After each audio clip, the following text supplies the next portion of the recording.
Hello friends, वात्सल्य academy YouTube channel में आपका स्वागत है। हम जैसा आप जानते होंगे कि हम अभी यूपीएससी प्री के जो रिपीटेटिव थीम्स हैं उसकी चर्चा कर रहे हैं लगातार। Polity, economics, environment, science and tech के ऑलरेडी हो चुके हैं।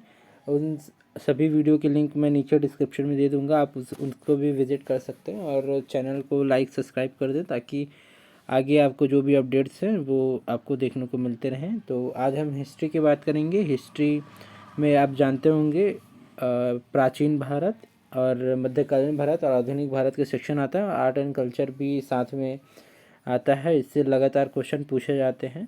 आप जैसे देख रहे होंगे प्राचीन भारत से पिछले कुछ साल 4-5 साल से कुछ ज़्यादा क्वेश्चन पूछे जा रहे हैं। 6 से 7 क्वेश्चन इससे आ ही जाते हैं। तो आइए हम प्राचीन भारत का देखते हैं।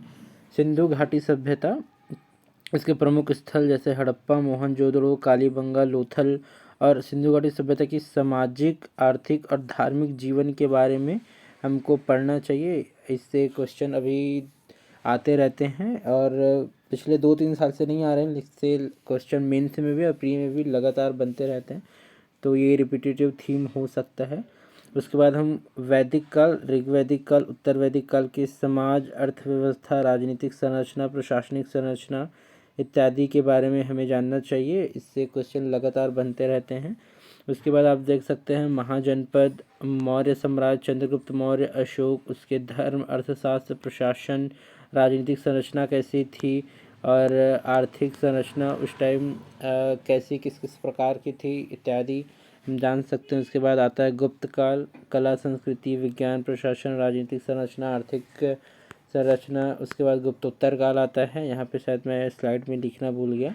इसमें गुप्तोत्तर काल आता है, उसके विभिन्न चोल, चालुक्य इत्यादि आता है। उसके सभी राजनीतिक, प्रशासनिक, धार्मिक, आर्थिक जीवन को जानना जरूरी हो जाता है। उससे लगातार प्री में क्वेश्चन बनते रहते हैं। अब आते हैं मध्यकालीन भारत में। मध्यकालीन भारत से बहुत अधिक क्वेश्चन नहीं आते। मध्यकालीन भारत में 2 से 3, मेरे ख्याल से 3 ज़्यादा हो गया, 2 क्वेश्चन आते हैं। तो इससे आप उसके हिसाब से आप इसको देख सकते हैं। आप दिल्ली सल्तनत जैसे अलाउद्दीन खिलजी, मोहम्मद बिन तुगलक, बलबन का इत्यादि सब आते, कुतुबुद्दीन ऐबक इत्यादि का आप देख सकते हैं जैसे। और उसके बाद मुग़ल साम्राज्य का आता है। मुग़ल साम्राज्य ज़्यादा महत्वपूर्ण हो जाता है। बाबर, औरंगजेब, प्रशासन, राजस्व नीति, धार्मिक नीति उनकी कैसी थी और विभिन्न जो मुग़ल साम्राज्य के थे उसको आप देख सकते हैं। भक्ति एवं सूफी आंदोलन, ये इम्पोर्टेंट हो जाता है। प्रमुख संत क्या हैं, उनकी शिक्षाएं क्या हैं, उनके बारे में, उनके नाम, उनकी जो नीति कैसी थी उसके बारे में आप देख सकते हैं। और विजयनगर साम्राज्य, कला, वास्तुकला, प्रशासन इत्यादि के बारे में आप पढ़ सकते हैं, जान सकते हैं। आधुनिक भारत, आधुनिक भारत से भी पिछले कुछ वर्ष में क्वेश्चन कम आ रहे हैं, 2 से 3 क्वेश्चन, लेकिन 4-5 साल पहले आप देख सकते हैं इसी से सबसे ज़्यादा क्वेश्चन 7 से 8 क्वेश्चन इससे आते थे। लेकिन अभी थोड़े कम हुए हैं, लेकिन ये कभी भी बढ़ सकता है, तो इसको हम ध्यान देना चाहिए। तो सबसे पहले हम आधुनिक भारत का उदय देख सकते हैं। यूरोपीय व्यापारिक कंपनियों का आगमन, उनके संघर्ष, प्लासी और बक्सर के विरुद्ध। अब जैसे प्लासी इम्पोर्टेंट हो जाता है।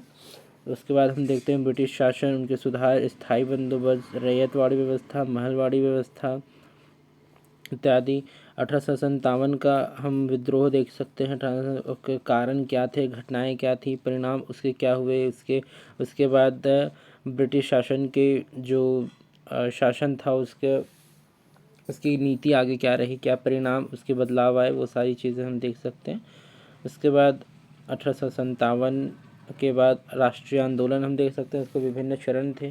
प्रारंभिक चरण 1885 से 1905, इसमें राष्ट्रीय कांग्रेस का गठन हुआ। उसके नरम दल उग्रवादी चरण इसके यहाँ पे देख सकते हैं। अब बंगाल का विभाजन हुआ। उसके बाद स्वदेशी आंदोलन होता है। इसमें आप मेन इसके की पॉइंट्स को नज़र डाल लीजिएगा, इसको लेके क्वेश्चन बन सकते हैं।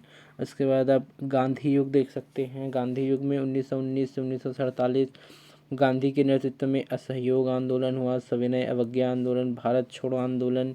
हालांकि ये बहुत बाद में हुआ, 1942 के आसपास। इसका आप देख सकते हैं भारत छोड़ो आंदोलन में इस साल मेंस में क्वेश्चन 2024 में पूछा गया है, तो आप इसको भी ध्यान दे सकते हैं। उसके बाद सामाजिक सुधार आंदोलन, राजा राम मोहन राय, स्वामी विवेकानंद, ईश्वर चंद्र विद्यासागर और गोविंद नाडे इत्यादि का नाम आता है, तो आप इसको देख सकते हैं। संस्कृति और धरोहर कुछ पार्ट आता है इसमें, आधुनिक भारत में, तो आप इसको देख सकते हैं। भारतीय कला एवं वास्तुकला, उसमें आप देख सकते हैं आर्ट एंड कल्चर का पार्ट। मौर्य काल, गुप्तकालीन मूर्तियाँ, दक्षिण भारत के मंदिर की वास्तुकलाएं भी इसमें शामिल हैं। उसके बाद देख सकते हैं मध्यकालीन भारत की painting, Mughal Rajasthani painting, Madhubani painting इत्यादि के पार्ट इसमें आते हैं। सभी को लिखना संभव नहीं है, तो मेन जो टॉपिक्स हैं, थीम्स हैं, उसको मैं इस यहाँ पे लिखा हूँ, यहाँ पे नोट किया हूँ। वो अंडरस्टूड बहुत सारे टॉपिक हैं, उसको आप बुक्स में आसानी से मिल जाएगा आपको। उसमें भारतीय संस्कृति, संगीत, लोक नृत्य, धर्म एवं दर्शन, बौद्ध धर्म, जैन धर्म, इससे लगातार क्वेश्चन आते रहते हैं। जैन धर्म 2023 में क्वेश्चन आया था, तो आप इसको देख सकते हैं। बौद्ध धर्म से भी आते हैं। भक्तन, सूफी परंपरा, साहित्य, प्राचीन और मध्यकालीन भारतीय ग्रंथ इत्यादि से क्वेश्चन आते हैं।